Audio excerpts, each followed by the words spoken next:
Hello everyone, my name is the Chemist77 and welcome to episode 33 of Farming Minecraft. Now this is going to be a pre-recorded video as I'm currently halfway through packing to move out of my house. And yeah, so the time of this recording is I think 2 weeks ahead of when it's actually being released. Yeah. But anyway, last week we built that pointed dripstone farm there. Let me turn my schematic rendering off. Which is doing quite well. If I come down here, we can see that I now have over one double chest of pointed dripstone. And yeah, really liking that. And so gradually as I spend time, oh, there comes some up the water elevator just then. As I spend more time working and AFKing around here, we will slowly gather some more of that up. I also have been running the bamboo farm whilst I've been sat here, which, yeah, now have quite a lot of bamboo. And as well, you can just see the minecarts going. Our wheat farm has been running as well. But anyway, on to today's episode. What are we doing? Well, today, if I turn my schematic rendering on, we are going to be building this thing. And this is a fully automatic sculk farm. And yeah, I mean, it basically does what it says on the tin. It makes sculk and puts it into large storage blocks. Now, unfortunately, we can't use TNT to blow up and collect the sculk, because if you do that, it just disappears. Now, if you light the TNT, then it counts as like player lit TNT and will drop XP. But yeah, if you want to collect the actual item, we need to use Silk Touch. Hence the use of pistons. We also have a neat little mechanism here, which I'll explain a bit more once we've done, which actually stops the farm once each storage cube is full. They're sort of different sizes, which means they'll fill at different rates. So we have auto detections on each storage block, which will turn each individual line you can see of stone up here. But anyway, time to get on with building this. I'm actually going to be doing this live on stream in about an hour and a half from when I'm recording this intro. Just a quick stream and the last stream of before I move house. So yeah, without further ado, let's get into a time lapse.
And there we have it.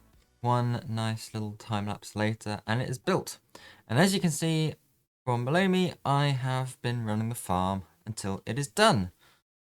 So we can see over here our little fail-safe mechanism, or yeah, I'll call it fail-safe mechanism, has turned everything off. What that means is if I turn this on, still trying to go, but it's not.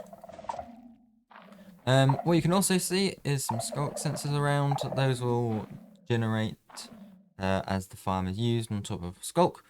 You'll also get the odd shrieker generating as well. However, I have mined those up because I can just about deal with the sculk sensors in the recording. Definitely not the shriekers. Now, I did also have to make a few design changes as well that you will have seen from the time lapse. Probably the most noticeable one is the giant glass column here.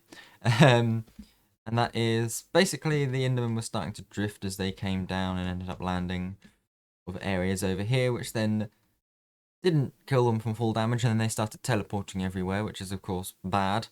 I also added some shroom lights around here just because I forgot that as the sculk gets pushed out, that's going to then be spawnable. And so I had Enderman spawning on here, which is also not good. The other few things I've got are a load of slabs. And basically all of these slabs are here to stop sculk from generating past here. So all of these slabs around here, they stop sculk veins generating out this way. You can see I've still left the sculk veins here from when I before I'd done that.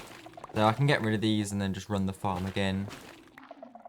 And yeah, no sculk will generate past here. And a sort of similar thing just on this side, we've got slabs here. So nothing generates around this way. But again, of course, I've got sculk here from before I put them in.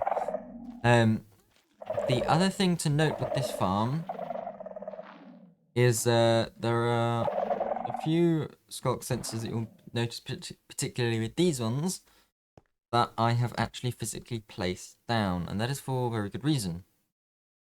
So sculk sensors won't generate on sculk if there are, I believe it's 2 or more sculk sensors within a 9x9 square centered on the, I think it's centered on the air block above the sculk. And so what I've done here is placed 4 sculk sensors at each of these corners, and that stops any sculk sensors and shriekers as well from generating in here, which would then raise the Y level of where the Endermen are supposed to die up 1 block, and then they don't die. Yeah, ran into that problem quite quickly. And the other one, a bit of a weird one, but it's these 2 sculk sensors here I've actually placed by hand, because what that does is it stops the sculk sensor from generating on this block here, which actually breaks the farm, because the way this works is sculk gets pushed into here, this piston then pushes down, and then it gets pushed along. This sensor here is fine, that one also is just naturally generated, but it's not in the way of anything that needs to be pushed because it all gets pushed along underneath it. The other thing worth noting is these 2 blocks here and here. These are actually 1 narrower than they could be in theory. So I could have another row of pistons going here. But if I have that, then yeah, it would run into this block here, which we need this slab here because it stops water pouring out of here every single time the farm turns on. Yeah, I think that is the whole sculk farm. It's a little bit, yeah, crazy. There's been a few design changes around. I also had to fiddle around with the rails down here a bit, as you can see, because something I just completely didn't realize is that if we have just redo this, if we have a rail here, this observer will actually power this rail line, as will this, because this block being powered powers this rail. So to get around that, and it's a similar thing just over there, all we've done is raise the rails up like so, and that fixes it. And now, what are these rails? I mentioned earlier that these are the sort of turn-off mechanism for each line, and so we can see a bit better now that now that the farm is full, how this works. So basically, the slices move along this way, and so as the slice comes to here, this wall changes shape, which triggers this observer, which now doesn't power those rails. And basically, these rails get powered, the observer detects it, has more rails, observer detects it. Also, I had to make sure there weren't any rails where these observers are, because that redstone line was powering them. there's been a whole host of trial and error post build of this. I did that post stream as well. But yeah, so these rails get powered, trigger this observer. These rails get powered, trigger this observer. And then all we do is run it into repeater, set to 6 ticks, into the piston here.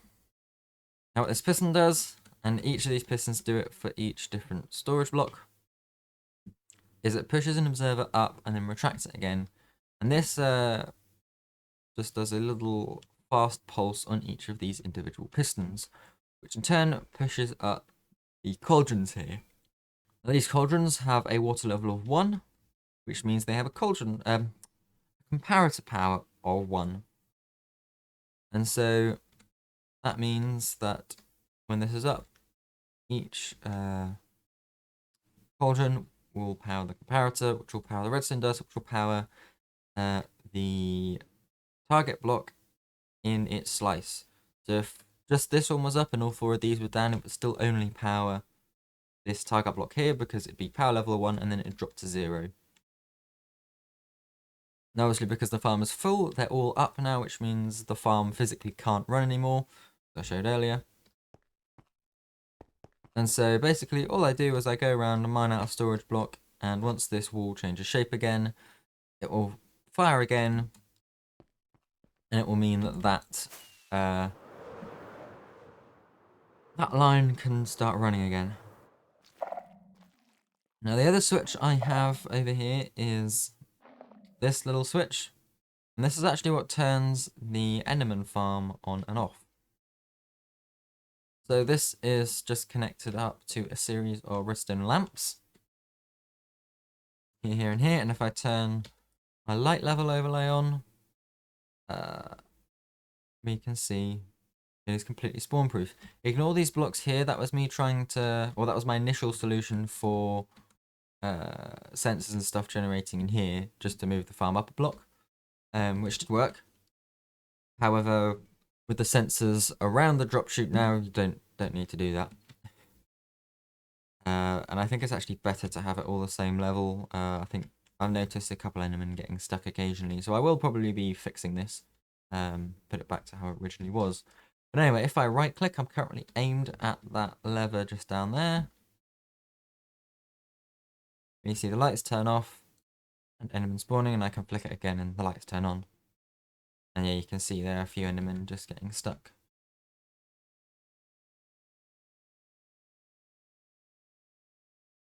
Like so. And if I actually turn this on again,